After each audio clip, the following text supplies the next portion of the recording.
I jumped 4.46, I think, on the day of our tryouts. And then 2 weeks later at our first meet, I jumped 5.2 and won the meet. And the rest is kind of history. And for those listening, 5'2", as in my rough understanding is, if you can out jump your height before your sophomore year of high school, you're pretty good. Like you're not okay. perfect, but yeah, just as a rough estimate. So you were 5'2" and could jump 5'2", you're okay. Yeah, you're doing okay. You're going to win most of your local meets. So you start developing this, and then take us through kind of your experience in high school and the highs and lows. Fast forward, I really loved that coach. He was awesome. I got to high school, continued to improve some, but I didn't train at all. I would show up to meets, take a nap, jump once, go lay back down. It didn't really do very much. Essentially a cat. Jump, and then they go to sleep, and then they jump down. Yeah. Exactly. My freshman year, I got third at state. I jumped 6'4", which was a big PR for me. And then my sophomore year, there was kind of a hype around me at my high school over, placing at state as a freshman. And sophomore year, jumped 6'6", got fifth at state. So I got a little better, but I didn't do quite as well at state. So my dad was like, "Hey, you should probably start training." And I'm like, "Yeah, whatever, Dad. Leave me alone." Yeah. But he was like, "Well, we could find you a coach, outside of school." And interesting. I ended up going with a coach that I had seen at a few of our summer meets, and immediately we hit it off. I kind of hung on every word he said. He was athletic. He had some good athletes around him. And so I started training with him in the summer. And that was summer between sophomore and junior year. Yeah. Okay. So high school sports, for context, this is when things start getting serious, right? Your last 2 years of high school are where scouts are going to look at you, where you're going to get scholarship offers. And it's also where your body's kind of somewhat matching that development, and things start accelerating quickly. Yeah, the bloom finally happened. And training with him over the summer was great, but we had a really, really solid plan in place. And so with him, I started doing indoor meets before our high school track season started. My very first meet that year, I jumped 6'8". My second meet that year, I jumped 6'10", and I was jumping 6'10"-ish throughout the entire indoor season. So things were going really well. We had a really good plan. And put that in perspective for everybody that's listening that's never been around high jump. Is this like you were one of the best in the state of Oklahoma, in the region of Texas, Oklahoma, kind of Arkansas, that area? Like, where are you in this? So at the time, I was always ranked top 10 at the worst, probably top 5 in the country. In the country with these in the country, yeah. Back at that time, things are a little different now, but then it was pretty high. I would place at most national meets with those numbers, so really excited about that. Yeah. Started having some D1 schools call me and all that good stuff after jumping those. So this is superseded where your mom says you're one of the best into legitimately being one of the best. Legitimately actually being good, yeah. I'm starting my high school season, and we ran into a little bit of an issue because my high school coach had just started coaching our high school. He was a phenomenal athlete and really wanted our team to do better.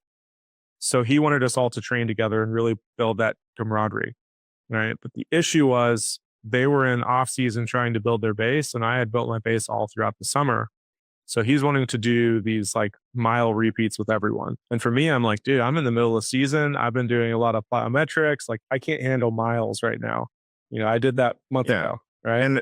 And for a high jumper, you run 20 yards maybe? Like, yeah, very anaerobic. Yeah. So he kind of had an ultimatum, and he's like, well, if you want to be a part of this team, you need to be a part of this team, or you're not going to be able to be a part of this team. So I go and talk to my coach that I've been working with all summer, not really sure what to do. And he kind of broke down, okay, you can go to these little meets around here if you want with your high school team, and that's fun and great.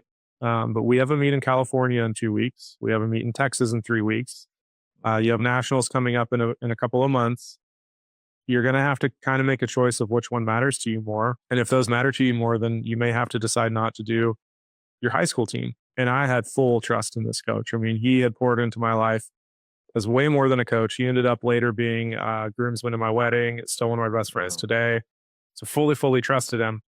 So I go back to high school and I'm basically like, all right, coach, well, I guess I'm out. And he's like, wait.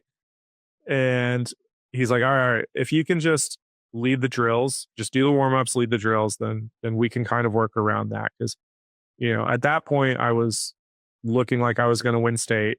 My best friend on the team was a pole vaulter. He was looking like he would win state. And all of our little group were training with this other coach as well. So if they lost me, they would likely lose the other ones. And it was there was some weirdness there. But the fact that we trusted the other coach so much gave me the option to actually go and give back that ultimatum. And luckily it worked out really well. The two coaches ended up working together really well. And then that next summer I made the US team and got to go to college for high jump. And so in that, I mean, you're a dad you got 28 kids or something. I can't remember. A lot of kids. If you're married, business owner, you work with a bunch of patients. Why do you think you had so much trust in that first coach versus a coach who maybe the mile repeats wasn't the best way to do things, but I can understand the idea of like, hey, let's gel this team together so we all support each other. I think that's a noble cause, but the implementation might have been the wrong way. But why do you think going back, why do you think you had so much trust in that first coach? Honestly, I knew he cared about me, and it's almost selfish to say, but everybody wants someone to care about them. We want to hear our name. We want all that. Yeah. And I knew that coach had good intentions and he really cared about our team. But I knew at the level that I was at that I could, there were things that I was going to be able to do that never in my wildest dreams I thought I would do. I didn't even plan on going to college, and high jump was my ticket to go. And so knowing that coach truly cared about me and what was going to be the best for me that could also benefit the team I was all in. Yeah. Well, it's interesting you say that. I mean, you've seen I know I've shared the research with you and whatnot because, a very common thing in the research around healthcare communication is that the patient wants you to look at them as a person first with a disease second. Like, so if it's like cancer, it's like, talk to me about how my relationships with my kids will be addressed. Like, will I live to see them graduate high school or college? How is my day-to-day going to be affected? Is my family going to have to take care of me? And then we can talk about the tumor and what we're going to do surgically, chemotherapy and all that. But oftentimes we lose sight of that. But what you're saying is exactly what those research articles found is knowing that he cared about you and knowing that which also meant he was trying to get you better at the thing you were doing. Like those two are not decoupled, right? Yeah. I mean, he was so good about, it's funny. I worked with the chaplain who works with Olympic teams, and he says one of the worst days of an athlete's life is the day after they won the Olympic gold medal. Really? Because it's such a high when they win, and when they finish, it's like, well, I did the thing, and now like, what's the point? Like where do I go from here? Do I just 4 more years to train? And he was so good about checking in with. I would go to a national meet and I would win the national meet. Right. And it's like this big high. And then we're coming back and our talks the next day, even though we had a big meet coming up the next week, he's like, hey, how are you managing the kids at school? Right. Like, are you doing okay? Because in our small town, it was a lot of, I could go to a national meet and I'd get back and people are like, hey, did you win? And I'm like, no, I got second, but the kid who won broke the national record. And they're like, yeah, but you didn't win. Right. And so he was so good about managing those little things. And that made it to where I could handle anything. Yeah. Thanks for tuning in to this episode of Trust Driven Insights, brought to you by Trust Driven Care. Imagine a world where all your patient communication is in one place, seamless, effortless, and on autopilot. That's the power of Trust Driven Care. If you're ready to streamline your practice, check out trustdrivencare.com and see what's possible. Trust Driven Insights, real conversations, smarter care, stronger business.